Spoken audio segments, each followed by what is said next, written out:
اب رمضان شریف بھی آ رہا ہے، اور آپ کو معلوم ہے ہم نے رمضان میں پڑھائی رکھی ہے، چھٹیاں نہیں رکھی۔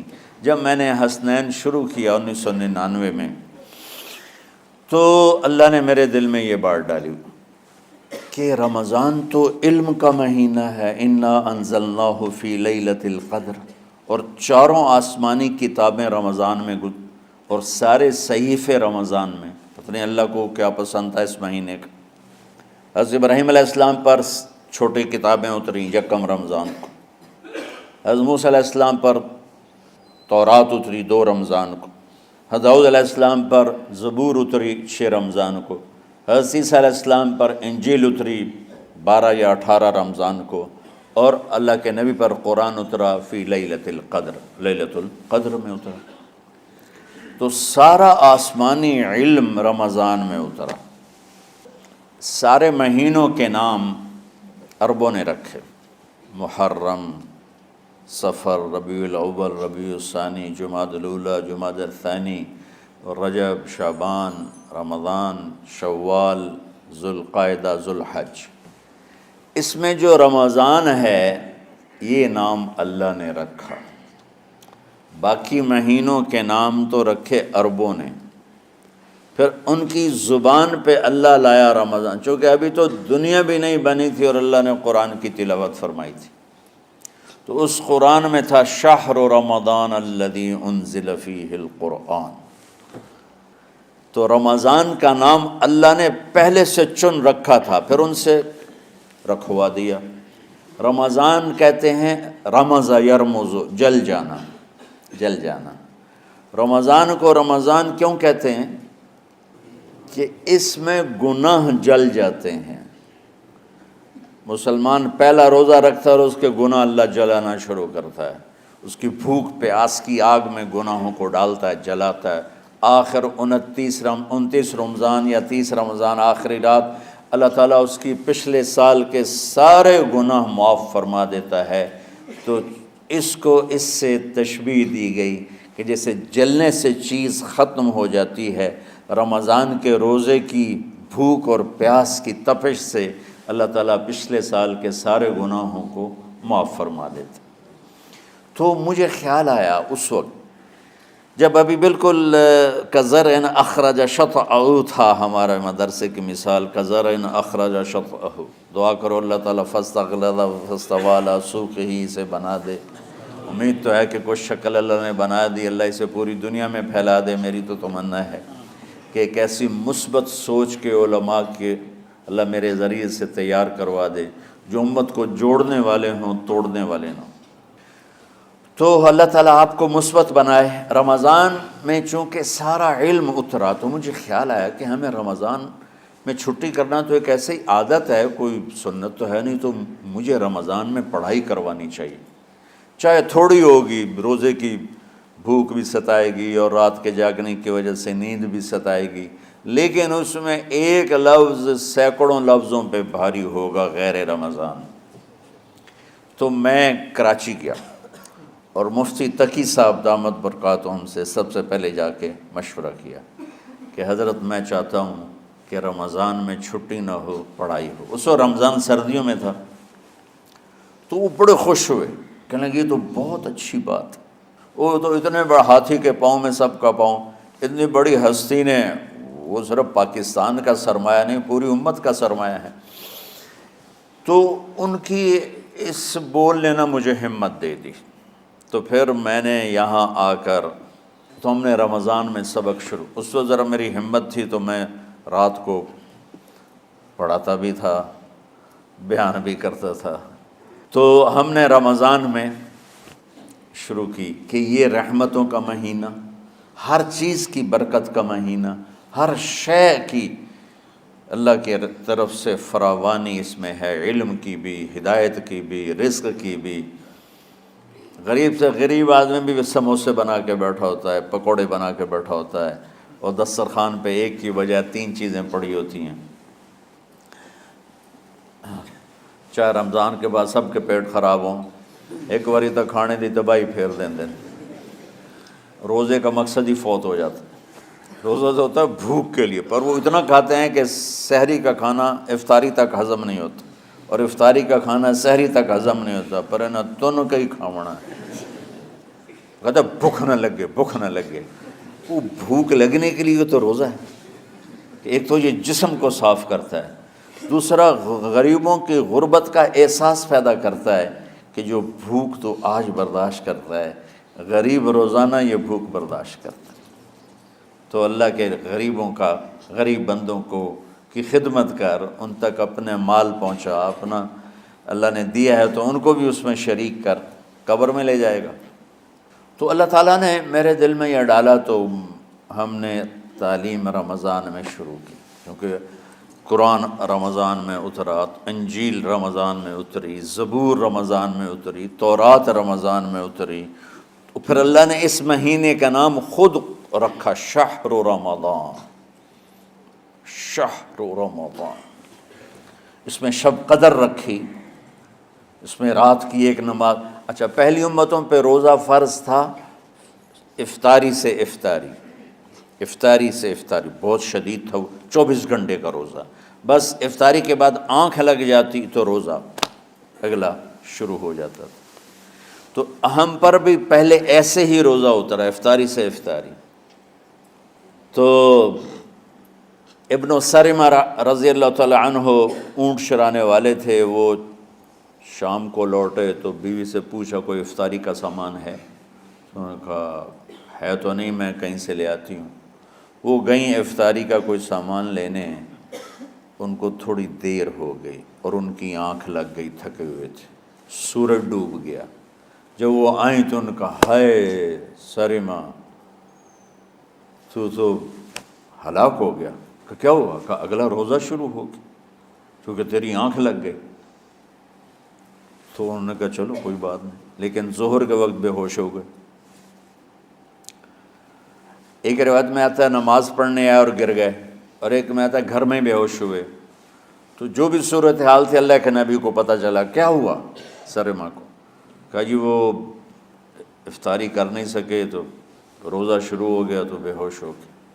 تو اللہ کے نبی رنجیدہ ہوئے، تو اللہ تعالیٰ نے قرآن اتار دیا، چلو میرے محبوب ساری رات کھاؤ حتیٰ یتبین لکم الخیط الابیض من الخیط الاسود من الفجر، کہ میرے محبوب صبح صادق تک آپ کی امت کو اجازت ہے، کھاؤ۔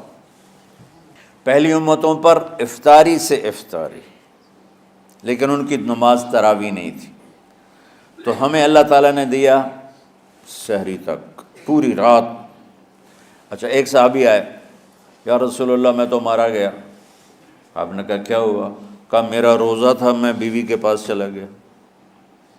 آپ نے کہا تو پھر تو غلام آزاد کر، کفارہ دے۔ کہا جی میں تو خود غریب آدمی ہوں، غلام کہاں سے آزاد کروں، خریدنا پڑے گا۔ آپ نے کہا 60 مسکینوں کو کھانا کھلا۔ کہ میں آپ مسکین ہیں، میں کینوں کھانا کھلاؤں؟ آپ نے فرمایا پھر آخری ہے کہ 60 روزے رکھ، وہ مسلسل رکھنے ہوتے ہیں جو کفارے کے ہوتے ہیں۔ وہ کہنے لگا ایک روزے چاہے کم کیتا ہے،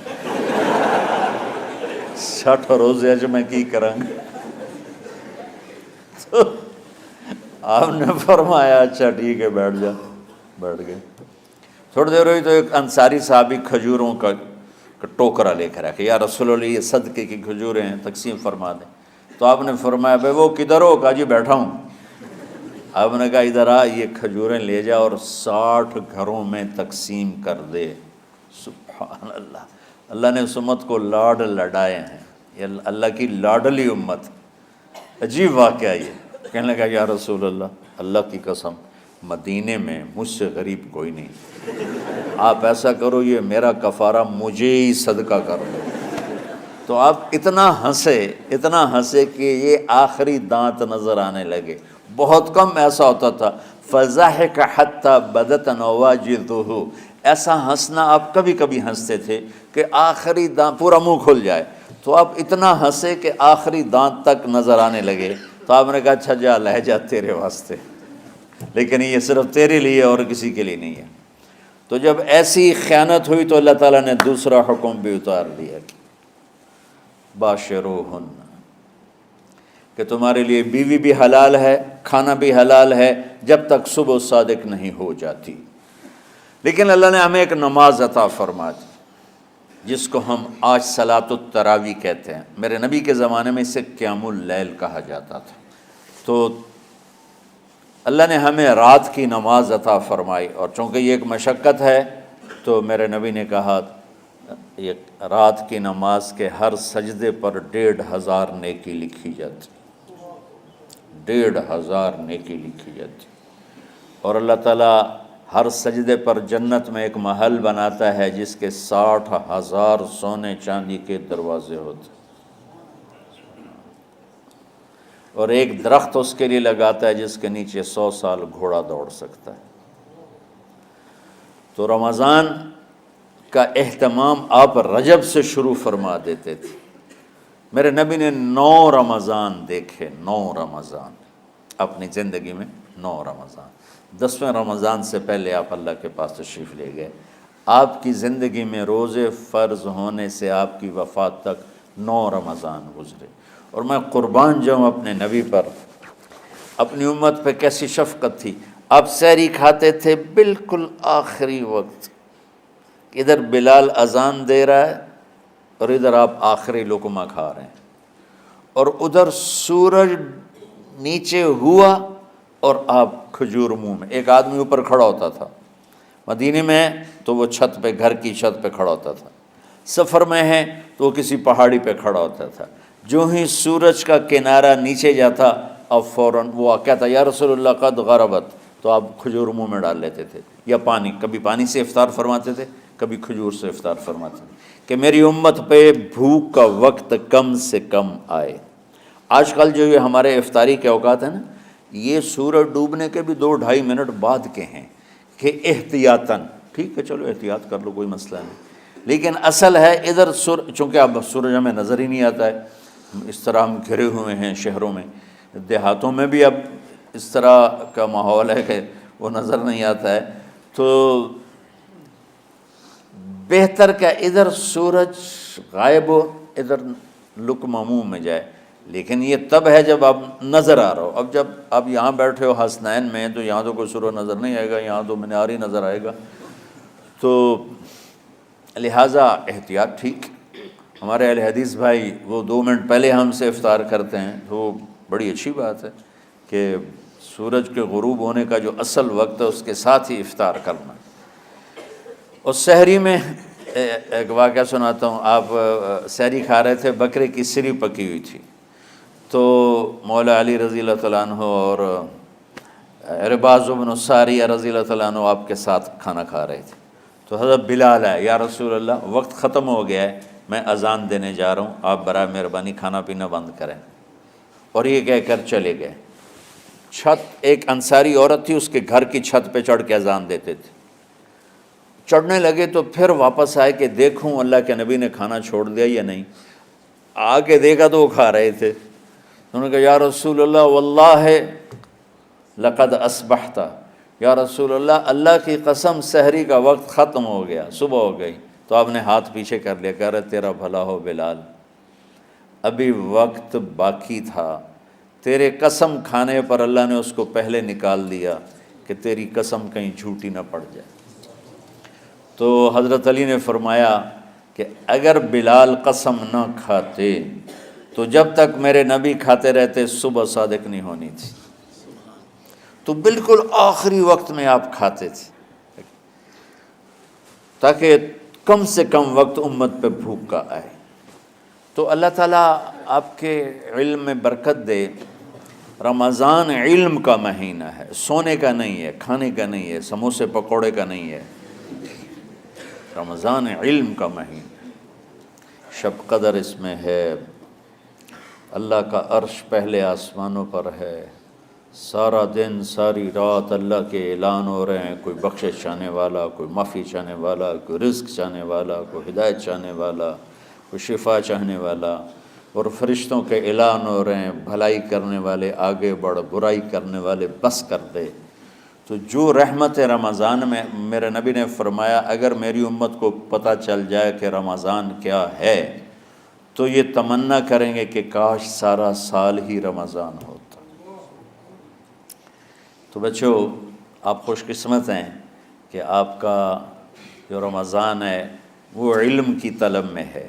اس میں اگر آپ سوئے بھی ہوگے نا تو آپ کو وہ اجر ملے گا جو نفلیں پڑھنے والوں کو بھی نہیں ملے گا۔ ایک شخص آیا کہ یا رسول اللہ، اب دیکھو آپ اللہ کے راستے میں ہو، آپ اللہ کے راستے میں ہو۔ ایک شخص آیا، یا رسول اللہ، کیا میں کچھ مال خرچ کر کے اللہ کے راستے میں